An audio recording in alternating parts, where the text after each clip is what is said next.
So speaking of the finiteness of our existence on on in this world, uh, so on the front of psychedelics and teaching you lessons as a researcher, as a human being, what have you learned about death, about mortality, about the finiteness of our existence?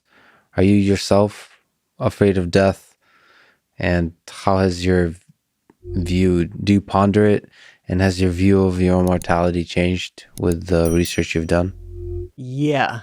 Yeah. So I do ponder it, and Are you afraid of death? probably on a daily basis I ponder it. I'd have to pick it apart more and say, yeah, I am afraid of dying, like the process of dying. I'm not afraid of being dead.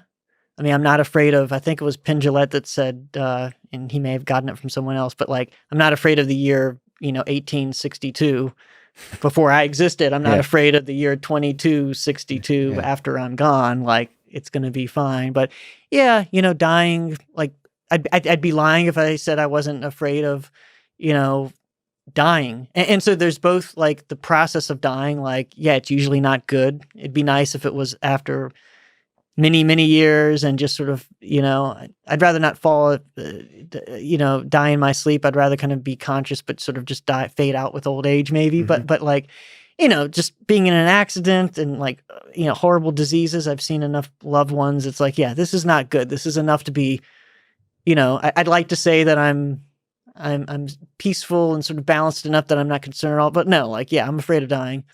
But I'm also concerned about, I think about family. Like I'm afraid, or at least concerned about like not being there, like with a 3-year-old, not being there for him and my wife and my mom the rest of her life.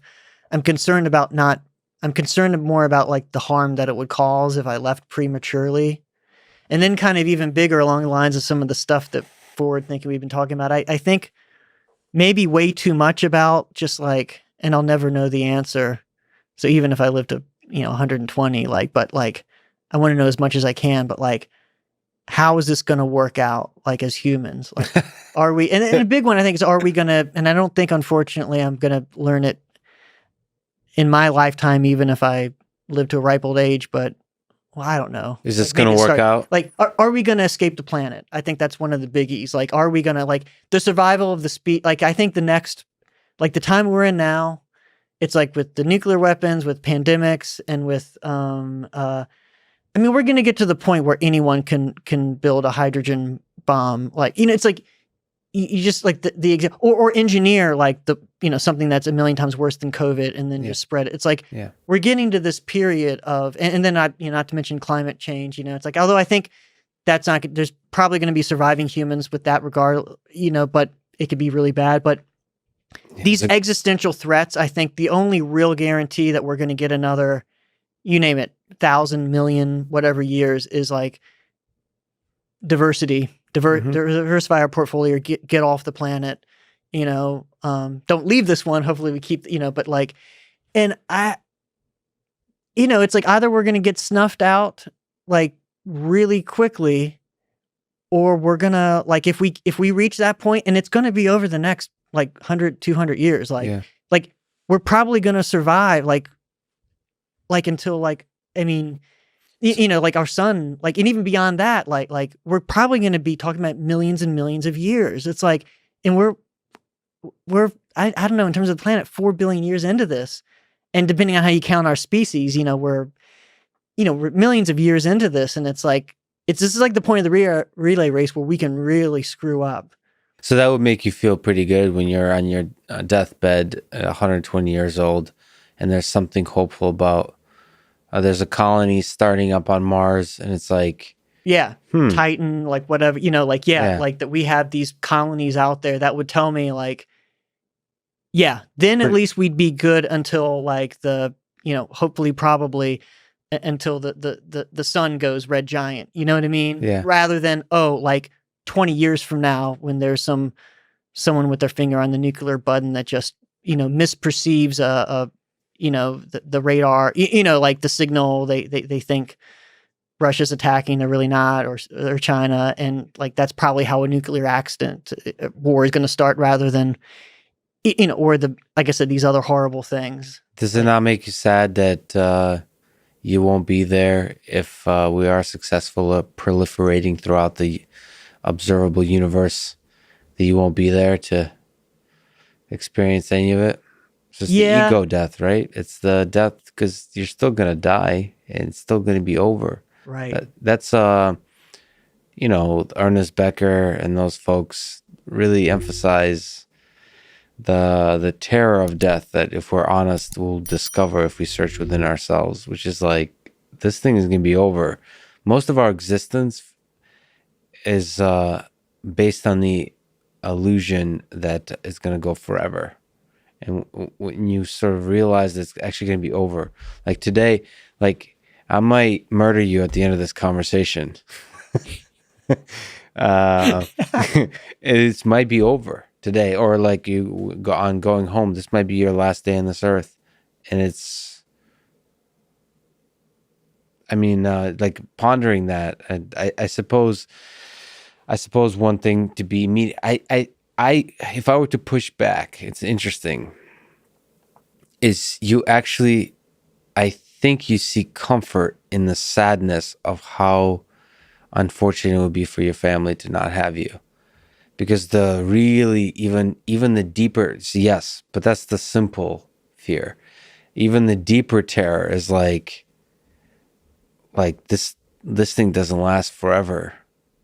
Like, I think, I don't know, like, if it's hard to put the right words to it, but it feels like that's not truly acknowledged by us, by each of us. Yeah, I think this is I mean, getting back to the psychedelics in terms of the people in our work with cancer patients who we had psilocybin sessions to help them, and it did substantially help them, the vast majority. In terms of dealing with these existential issues. And I think, it's something I could say that I really feel that I've come along in that, both like being with folks who have died that are close to me, and then also that work, I think, are the two biggies. And sort of like, I think I've come along in that sort of acceptance of this, like it's not going to last. And even, whether it's at the personal level or even at the species levels, like at some point, all the stars are going to fade out. And it's going to be the realm of black, which is going to be the vast majority if unless there's a big crunch, which apparently doesn't seem likely. Like most of the universe, there's this blink of an eye that's happening right now that life is even possible, like the era of stars. So it's like, we're going to fade out at some point, like, and, then we get at this level of consciousness and like, okay, maybe there is life after death. Maybe time's an illusion. Maybe we're going to like, that part I'm ready for. Like, I'm like, if that would be really great. And I'm not afraid of that at all. It's like, even if it's just strange, like if I could push a button to enter that door, I mean, I'm not going to, die, I'm going to kill myself, but it's like, if I could take a peek at what that reality is, or choose at the end of my life, if I could choose of entering into a universe where there is an afterlife of something completely unknown versus one where there's none, I think I'd say, well, let's see what's behind that.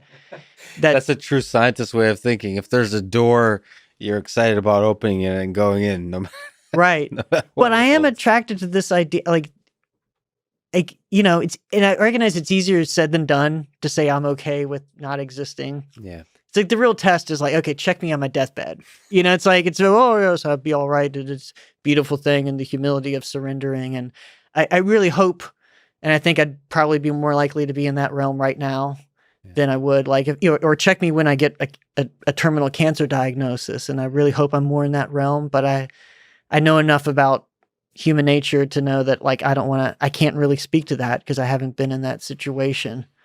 And I think there can be a beauty to that, and the transcendence of like, yeah. And it was beautiful, not just despite all that, but because of that, because ultimately there's going to be nothing. And because we came from nothing and we dealt with all this shit, the fact that there was still beauty and truth and connection, like that, like it's a beautiful thing.